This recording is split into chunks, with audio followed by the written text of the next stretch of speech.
In a world where myth and reality blur, one legendary hero dares to challenge the unknown.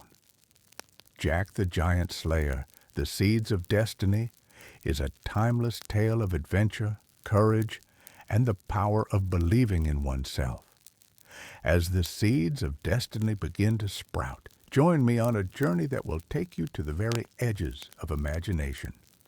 Once upon a time, in a humble shack by the forest's edge, lived a boy named Jack with a solemn pledge.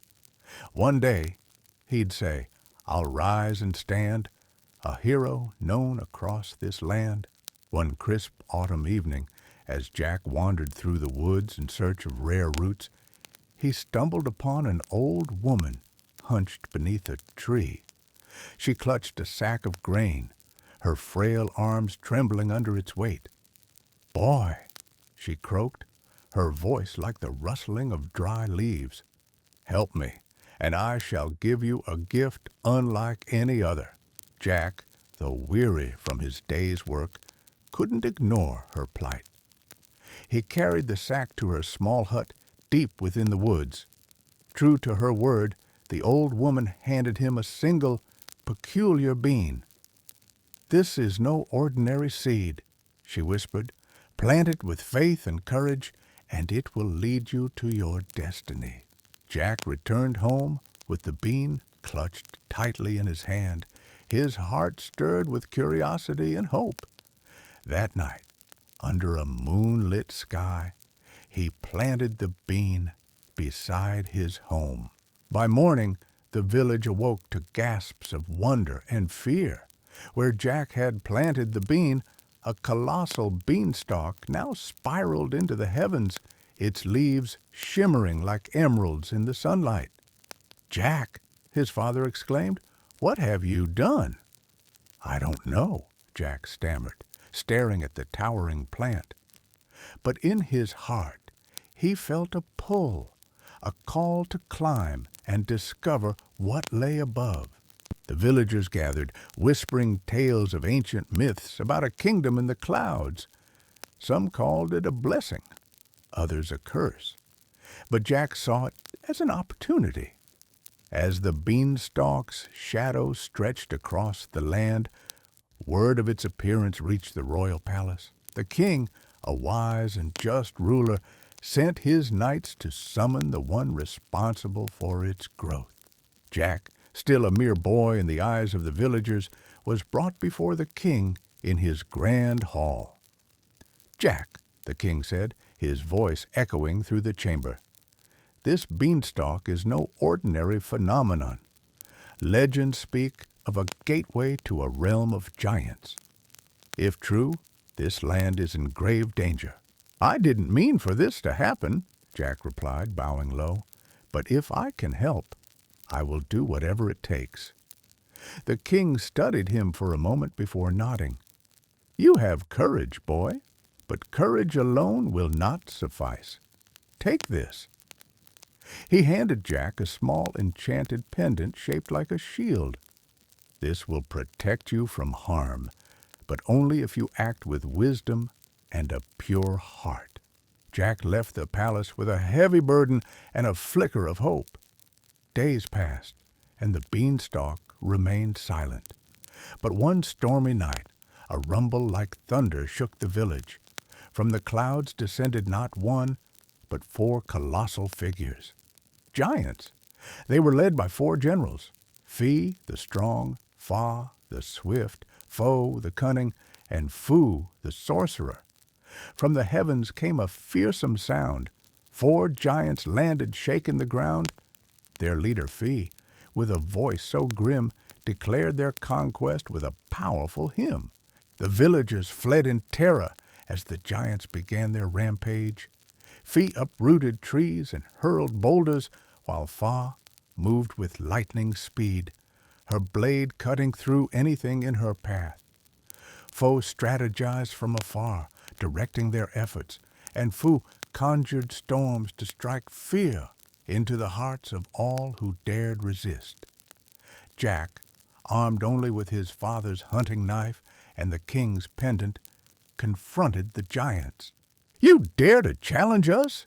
Fee roared, his laughter shaking the earth. Jack's first attempt to stop the giants was brimming with confidence, but sorely lacking in strategy. He charged at Fee, aiming for his massive legs. But the giant swatted him away like a fly, sending him tumbling into a haystack.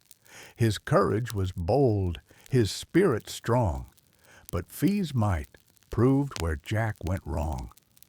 With one great swipe, the boy was thrown, his strength untested, his fate unknown. Bruised but not broken, Jack retreated to the forest to regroup. He realized he needed to understand his enemies better if he hoped to defeat them. As Jack nursed his wounds, he encountered an old hermit in the woods, a man who claimed to have knowledge of the giants and their purpose.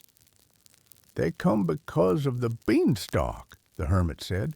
"It is a bridge between worlds, and you, Jack, are destined to guard it." "But I've already failed," Jack admitted. "Failure is the seed of wisdom," the hermit replied. "Return to the beanstalk and study your foes. Learn their weaknesses, and you will find a way."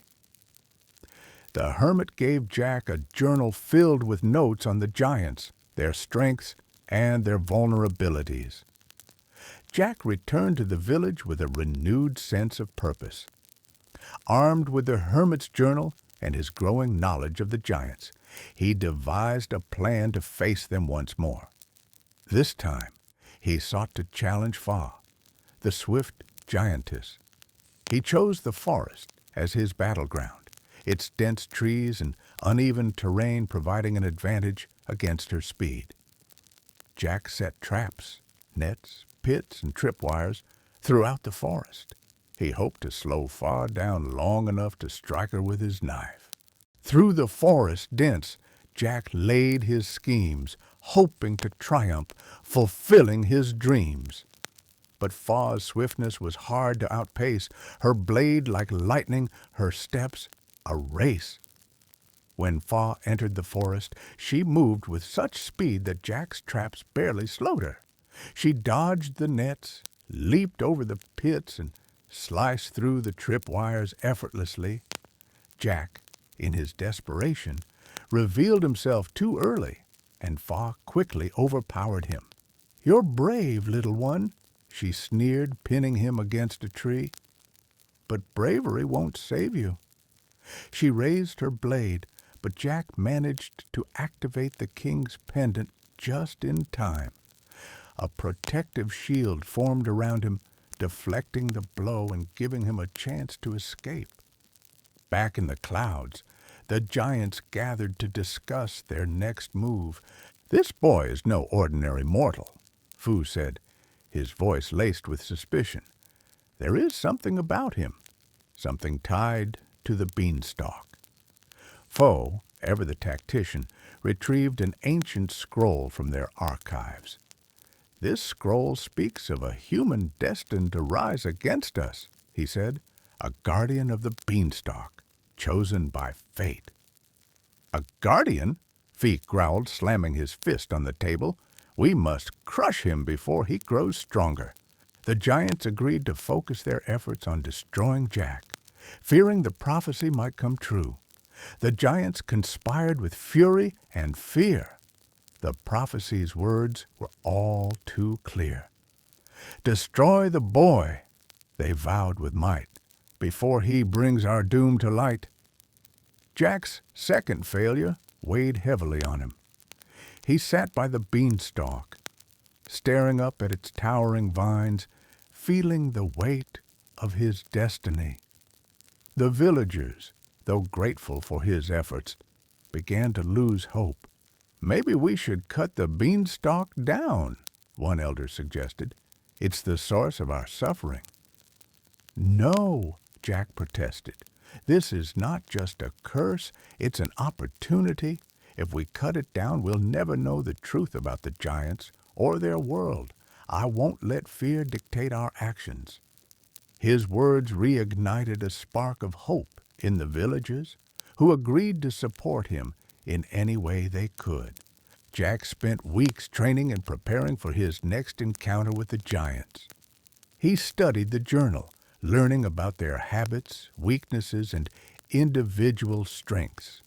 He also sought the help of the villagers, who worked together to craft weapons and tools for him. Blacksmiths forged a lightweight yet durable sword, while farmers provided supplies for traps and diversions. Through trial and error, Jack honed his skill, his heart determined, his mind grew still. With sword in hand and allies near, he faced his fears, his path now clear. The king, hearing of Jack's efforts, sent his knights to train him in combat. Though the knights were skeptical of the young boy, Jack's perseverance and determination won their respect. As Jack prepared, the giants launched their own attack on the village. This time, they sought to destroy everything and everyone connected to Jack, hoping to break his spirit. The village burned as Fee led the charge, tearing through homes with his immense strength. Fa and Foe coordinated swift strikes, while Fu summoned storms to scatter any resistance. But Jack was ready. Using his traps and newfound skills, he managed to slow the giants' advance and protect the villagers. Jack's plan began with Fee, the strongest and most destructive of the giants. Fee was uprooting trees and smashing through the village when Jack confronted him in the open field. "Fee!" Jack shouted, his voice echoing over the chaos. "You think your strength can win every battle, but it's nothing against a sharp mind." Fee turned, his eyes blazing with fury. "Little boy, I'll crush you like a bug." Jack lured Fee toward a deep gorge near the edge of the village. The ground there was unstable, and Jack had prepared a series of hidden pitfalls covered by leaves and dirt. Fee charged with power, his steps like thunder, but Jack's clever traps tore the earth asunder. With each heavy stride, the ground gave way until Fee found himself in the gorge that day. Fee roared in frustration, trapped in the gorge. Jack stood at the edge, exhausted but triumphant. The next challenge was Fa, the swift and agile giantess. Fa was furious over Fee's defeat and vowed to make Jack suffer. She tracked him to the dense forest, where she believed her speed would give her an advantage. But Jack had studied her movements and set traps designed to exploit her overconfidence. He strung vines across the trees at various heights and spread slippery moss along the ground. As Fa chased him through the forest, she tripped over the vines and slid on the moss. Enraged, she began slashing wildly, cutting through the traps, but also tiring herself out. Through the forest dark, Fa gave her chase, her blade like fire, her steps a race. But Jack's cunning slowed her stride, and soon her strength was cast aside. Jack used his sword to cut a branch holding a heavy log above Fa. The log fell, striking her and knocking her unconscious. Foe, the cunning tactician, was not one to underestimate Jack. He set up his own traps around the beanstalk, anticipating that Jack would return there to defend it. Jack, knowing Foe would try to outsmart him, studied the traps from a distance and devised a counter-strategy. He used mirrors to reflect light and create illusions, making it appear as though there were multiple Jacks. Foe, confused by the illusions, fell into one of his own traps, a pit lined with enchanted spikes designed to immobilize intruders. Foe's mind was sharp, his plans precise, but Jack's illusions cut like a knife. With mirrors and light, the boy did confound, and Foe was captured, his pride unbound. The final battle was with Fu, the sorcerer. Fu had been watching Jack's victories and knew he could not rely on brute force or strategy alone. He decided to use his magic to destroy the beanstalk, severing the connection between the giant's realm and the mortal world. Jack climbed the beanstalk to confront Fu before he could complete his spell. The battle took place high above the clouds, where the winds howled and lightning crackled around them. Fu summoned fire, ice, and storms, but Jack used the king's enchanted pendant to shield himself. He also remembered the hermit's advice. Fu's magic was powerful, but required focus and precision. Jack distracted Fu by using reflective shards from foes' traps, scattering the sunlight into blinding beams. Fu lost control of his spell, and the energy rebounded, trapping him in a magical storm of his own creation. The skies did rage, the winds did cry, as Jack faced Fu in the realm on high. With light and wit, the boy prevailed, and Fu's own magic was his jail. With the giants defeated, the village was safe once more. Jack was hailed as a hero, and the king himself came to the village to congratulate him. "You have done what no army could," the king said. "You have shown us that courage and wit are mightier than brute strength." Jack, though humbled by the praise, knew his journey was far from over. The beanstalk still stood, and the kingdom above remained a mystery. As Jack stood at the base of the beanstalk, he felt a strange pull, a sense that his destiny lay beyond the clouds. The villagers begged him to stay, but Jack knew he couldn't ignore the call. The giants fell, the land was free, but Jack felt drawn to the skybound tree. For secrets lingered beyond the clouds, a world unknown, where fate allowed. With his sword in hand and the king's pendant around his neck, Jack began to climb the beanstalk once more, ready to face whatever lay ahead. And so he rose to realms untold, with a heart of fire and a spirit bold. For though the giants had met their fall, a greater destiny awaited his call. Jack the Giant Slayer, the Seeds of Destiny, continues. Jack climbed higher than he had ever dared, past the swirling clouds and into the realm of the giants. The air was different, thicker, heavier, and tinged with a strange energy. The land was vast and alien, with colossal trees, rivers that sparkled like liquid silver, and mountains that stretched into the heavens.